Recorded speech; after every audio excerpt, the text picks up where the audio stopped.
Здравствуйте, дорогие ребята! Я Рыжий кот со спектакля «Приключения белых мышей».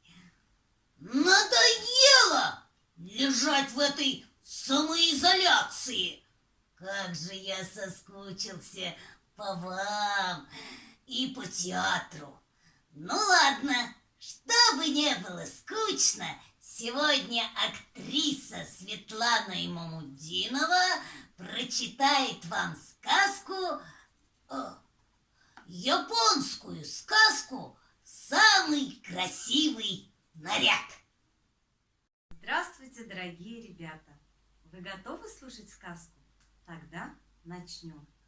В старину, далекую старину, были у ворона перья белые-белые, и захотелось ему принарядиться.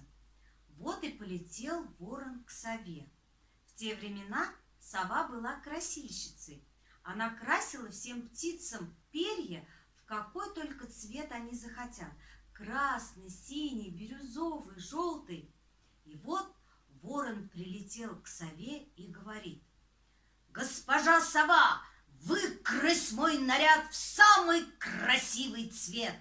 Я хочу весь свет поразить своей красотой». «Угу, угу, могу», — согласилась сова. «Хочешь голубое платье, как у цапли? А хочешь узорчатый наряд, как у сокола?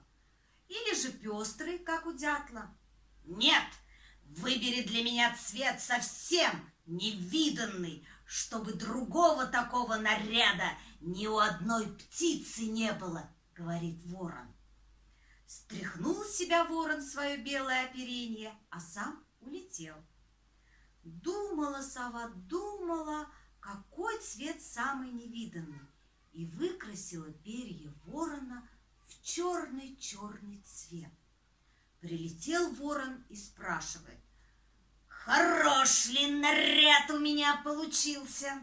Надел он свое новое платье и давай в зеркало глядеть. Посмотрел, да и ахнул. С головы и до самого хвоста стал он черным-черным. И не разберешь, где глаза, а где рот. И как только со всего голоса завопил ворон: «В какой это цвет ты мои перья выкрасила, разбойница!» Стала сова оправдываться: «Ты же сам хотел, чтобы я выкрасила твой наряд в небывалый цвет». «Ну, погоди, поймаю тебя, разорву в клочья.